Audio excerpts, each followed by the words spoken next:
그래서 실제로 이제 제가 한 연구를 보여드리면 그 헤로인, 그 아편류 이제 환자들을 어떻게 정상인과 분류할 수 있는지 그런 거 학습을 이제 적용한 논문인데요.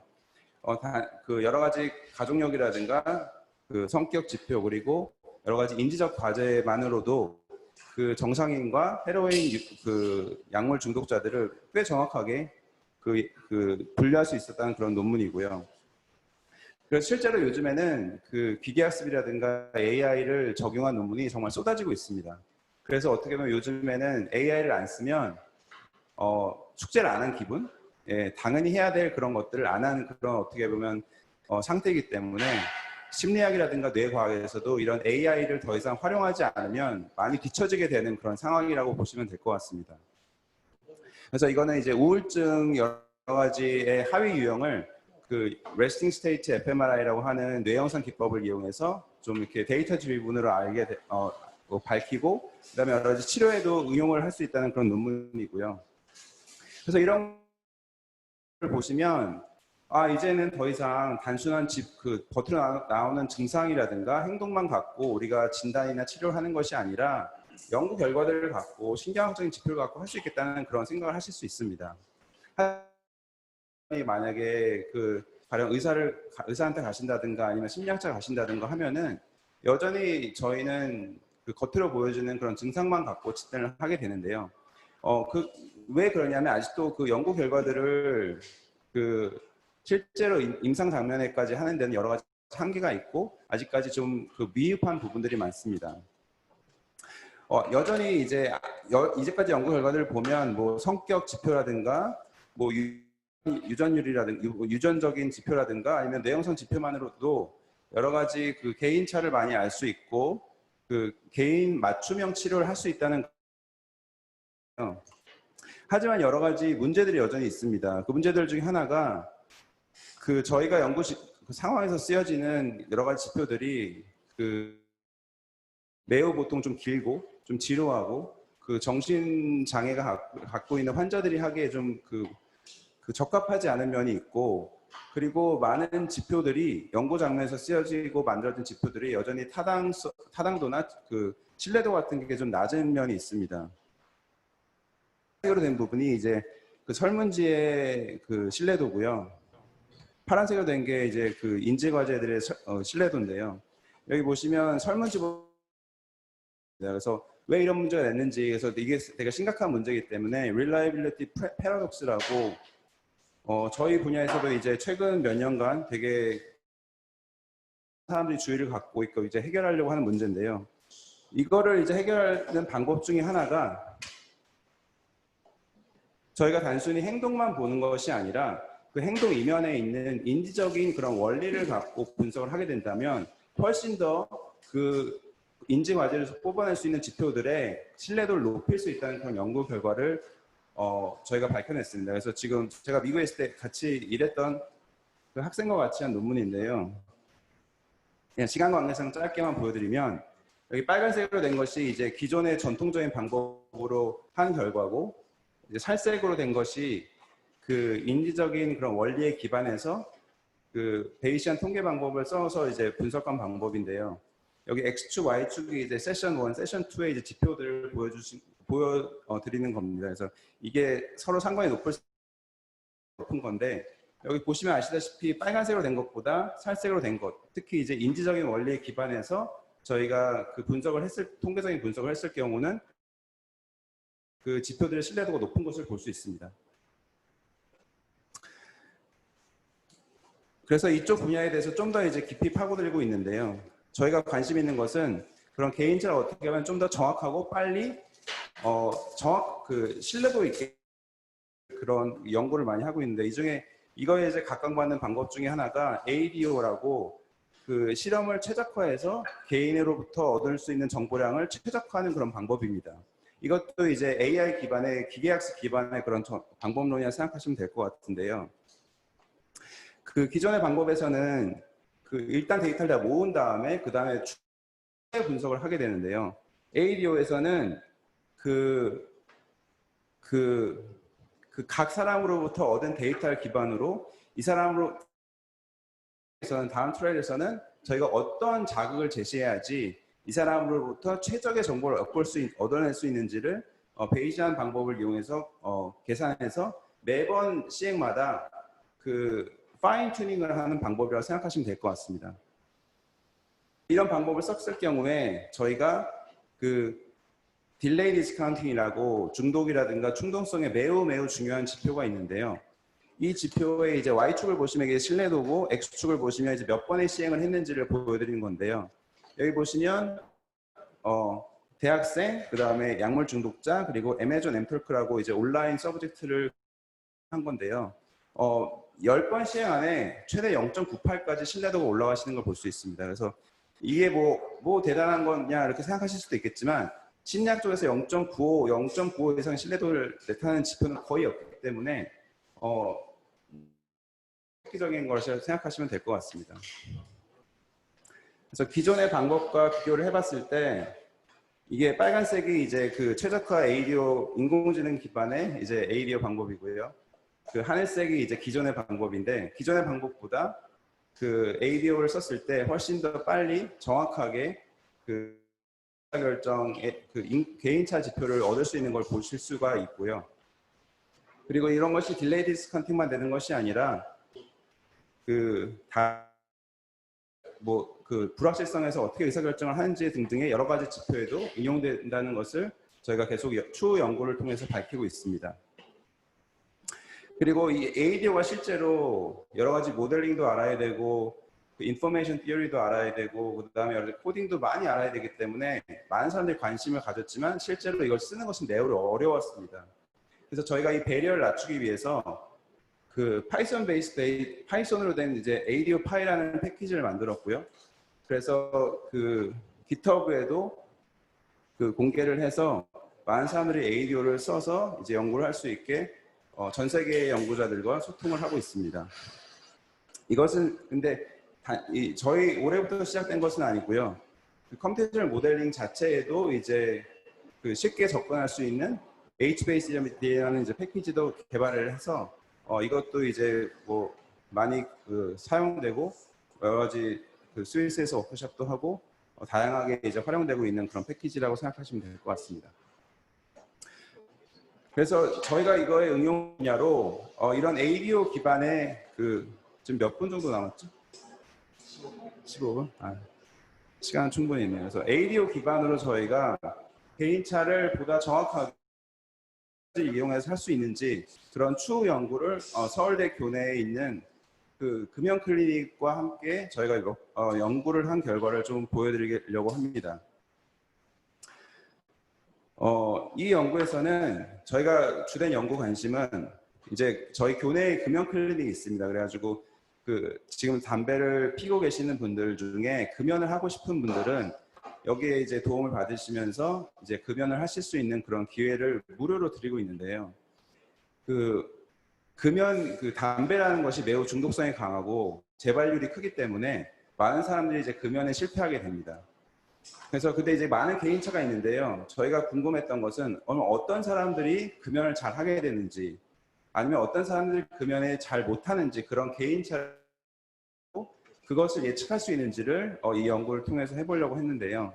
그래서 이게 5, 6주 동안 이제 금연 클리닉을 하는 동안 매일매일 저희가 그 인지적인 그런 지표라든가 심리적인 지표를 저희가 얻고 그다음에 그 금연 클리닉이 시작하기 전에 fMRI와 다양한 여러 가지 지표들을 얻고 그다음에 그 트리트먼트가 끝나면 그다음에 다시 이제 fMRI를 찍어서 그 사람들이 어떻게 변했는지 그것을 보는 그런 연구를 했는데요. 제가 오늘 보여드릴 그 부분은 이 중간에 이제 그 매일매일 얻는 그런 지표들에 대한 그런 연구 결과들을 보여드리려고 합니다. 그래서 매일매일 참가자들이 어떤 과제를 했냐면 그 딜레이 디스카운팅과 그 다음에 그 초이스 언더 앰비규어티 앤 리스크 앤 앰비규어티라고 저희가 위험과 이제 불확실성을 어떻게 그것을 이제 어떻게 받아들이는지에 대한 그런 그 과제를 하게 되는데요. 이게 ADO 베이스드 그 과제입니다. 그 말은 그 참가자들이 그 반응을 하게 되면 그 반응들이 저희 서버로 물론 이제 시큐어하게 이제 그 전송이 돼서 서버에서 이제 여러 가지 ADO 계산을 한 다음에 다시 핸드폰으로 보내는 그런 이제 나름 최신의 그런 연구 방법론을 갖고 매일매일 이제 ADO 베이스드 그런 지표를 얻게 되는데요. 그걸 위해서 저희가 코코모라는 앱을 만들어서 실제로 이제 모든 분들이 애플 스토어와 이제 구글 플레이에서 다운을 받으실 수가 있고요. 그래서 이 연구 결과들에 따르면 여러 가지 앰비기어티를 어떻게 처리하는지가 실제로 나중에 얼마나 금연을 잘 하게 되는지를 예측할 수 있다는 그런 연구 결과를 저희가 프리리미니라는 결과고요. 그다음에 아직은 이제 계속 데이터가 얻어지는 과정이기 때문에 나중에 충분한 데이터가 얻어지고 나중에 뇌 영상 데이터까지 얻어지게 되면 훨씬 더 재미있는 연구 결과가 될 것이라고 생각하고 있습니다. 이제 또한 아까 말씀드렸듯이 이제 빅데이터를 이용한 그런 연구들도 심리학과 뇌과학에서 많이 이제 많이 되고 있는데요. 제가 오늘 보여드릴 소개드릴 빅데이터는 ABCD 데이터라고 미국에서 약 10,000명의 10살짜리 아이들을 10년 동안 종단 연구하는 그런 데이터입니다. 그래서 이게 좋은 게 뭐냐면 전 세계 어느 연구자들라도 전 세계 어디에 있는 연구자라도 IRB와 여러 가지 허락만 받으면 누구나 무료로 다운받을 수 있고 분석을 할 수 있는 그런 액세스를 가질 수 있는데요.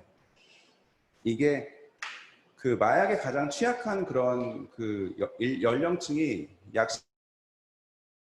그래서 10살짜리 마약에 이제 중독되기 전에 이제 여러 가지 지표들을 어떤 지표들이 마약에도 좀 더 취약하고 이제 보호를 할 수 있는 그런 지표들인지를 연구하는 그런 과제인데요.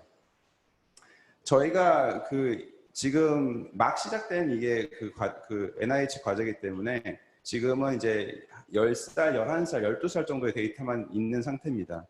근데 12살 정도의 이제 아이들 중에는 아직 뭐 헤로인이라든가 마리화나라든가 이런 마약을 하는 친구들은 아직 거의 없습니다.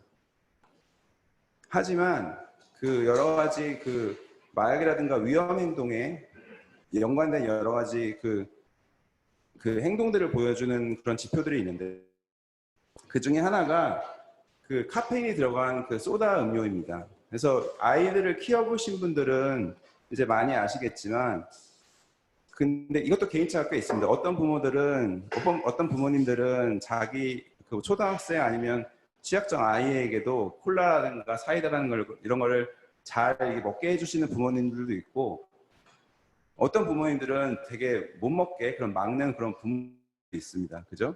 커피도 그렇고. 근데 실제로 연구 결과들에 따르면 카페인이 들어간 소다를 어렸을 때 많이 먹는 것이 나중에 마약이라든가 술이라든가 아니면 여러 가지 위험 행동에 위험 요인으로 될 수 있다는 그런 연구 결과들이 많이 있는데요. 그런 연구 결과들이 보통 되게 소규모로 많이 되어 있고 그리고 몇 가지 지표만 보는 그런 연구 결과들이 되게 많았습니다. 그래서 여기서는 10,000명의 데이터가 있기 때문에 10,000명의 데이터를 갖고 저희가 워킹 메모리, 작업 기억, 그다음에 충동성, 보상 처리 이런 면에서 카페인 음료를 많이 마시는 것과 어떻게 연관이 되는지를 빅데이터를 갖고 연구를 한 건데요. 보여드리면 보상 처리에서는 큰 연관이 없었지만 작업 기억이라든가 충동성에서는 카페인 소다를 많이 마시는 것이 다른 변이들을 모두 통제한 이후에도 일단은 그런 행동적인 그리고 신경학적인 그런 결과들을 저희가 얻을 수 있었습니다. 그래서 이런 빅데이터를 이용하게 되면 저희가 기존에 각 연구실에서 되게 작은 펀딩과 작은 샘플 사이즈만으로는 할 수 없던 그런 많은 연구들을 저희가 할 수 있게 되는 여러 가지 이점이 있기 때문에 저희 심리학에서도 그런 이런 연구를 요즘 많이 하고 있고요. 그리고 실제로 이렇게 빅데이터를 많이 다루다 보니까 AI라든가 아니면 관련 그런 기술이라든가 그런 관련 연구자들과 협력을 할 수 있는 여러 가지 길도 많이 열려져 있고 같이 할 수 있으면 많은 시너지가 될 수 있는 것도 많이 있다고 생각을 합니다. 마지막으로 그 사회적 의사결정을 할 때도 저희가 그 이런 연구, 뭐 심리학이라든가 아니면 이제 뇌과학에서도 여러 가지 많은 연구가 되어가고 있는데요. 이거는 저희가 그 트롤리즈 딜레마라고 가령 뭐 많은 분들이 아시겠지만 뭐 한 명을 죽일 것인지 5명을 죽일 것인지 이런 여러 가지 윤리적인 그런 문제를 저희가 뇌에서 어떻게 처리되는지 그런 걸 이제 연구하는 그런 분야가 있는 그 주제가 있는데요. 이것을 실제 실험실 상황에서 단순하게 그냥 가상적인 시나리오를 하는 것이 아니라 실제적인 그 의사결정을 어떻게 하는지를 그 연구실 상황에서 저희가 그 새로운 과제를 만들고 뇌 영상을 이용해서 이런 윤리적인 결정을 할 때, 도덕적인 결정을 할 때 어떤 뇌 영역들이 연관이 되고 어떠한 원리로 저희가 이런 결정을 하게 되는지 이런 것들도 많이 연구를 하고 있습니다.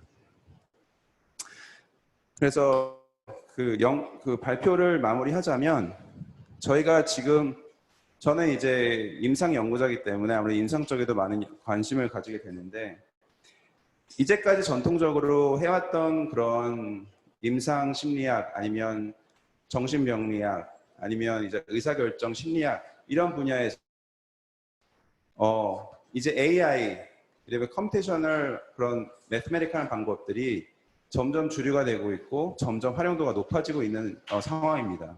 그래서 아직까지는 심리학과 뇌과학과 그다음에 AI가 같이 손을 맞잡고 연구를 하는 것들이 아직은 적지만 하지만 서울대가 사실 그 외국의 어떤 대학보다도 이런 시너지와 콜라보레이션이 될 수 있는 그런 환경이 매우 잘 된 그런 학교라고 생각이 들고 실제로 그렇다고 생각합니다. 제가 미국에 있을 때만 하더라도 그 AI나 이제 공대나 이제 이쪽 분들과 거의 협업을 하고 싶었지만 협업을 많이 하고 싶었지만 거의 만날 기회가 거의 없으니까 실제로 이런 센터도 있고 연구기관도 있고 그다음에 실제로 이런 같이 만날 수 있는 온라인 오프라인도 매우 많기 때문에 앞으로 더욱더 많은 협력이 이루어질 연구 결과를 많이 낼 수 있기를 기대하고 있습니다.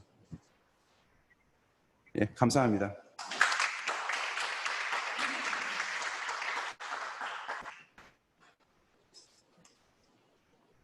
예, 안 교수님 감사합니다. 혹시 그 온라인 채팅 내용이 있으면 제가 보도록 하고요. 오프라인에서 혹시 질문 있으시면 질문 뭐 한두 개 받도록 하겠습니다. 혹시 질문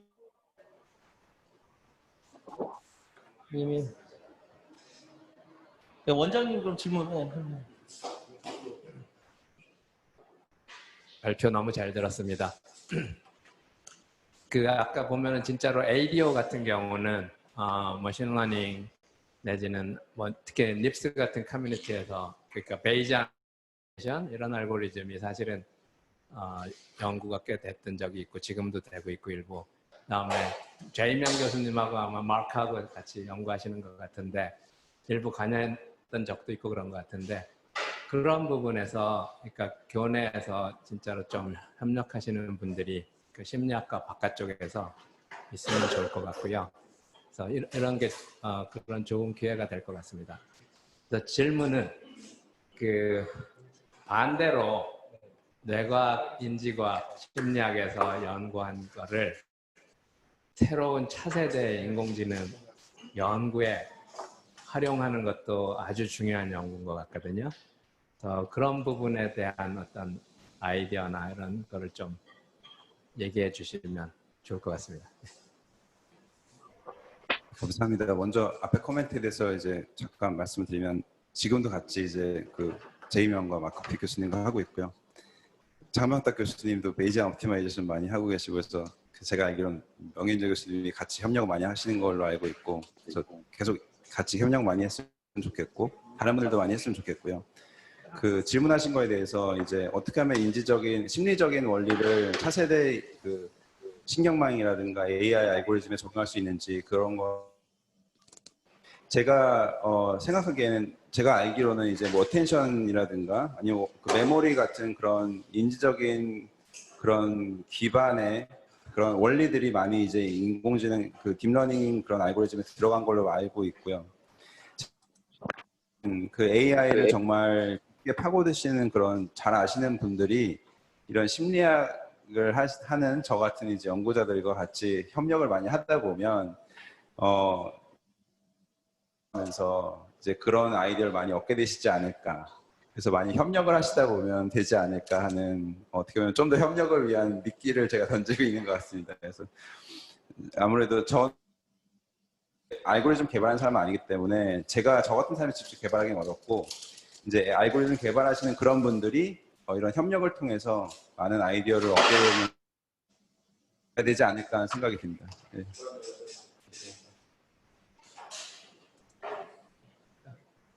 예, 더 질문 없으시면 안 교수님 발표 이것으로 마치도록 하겠습니다. 감사합니다.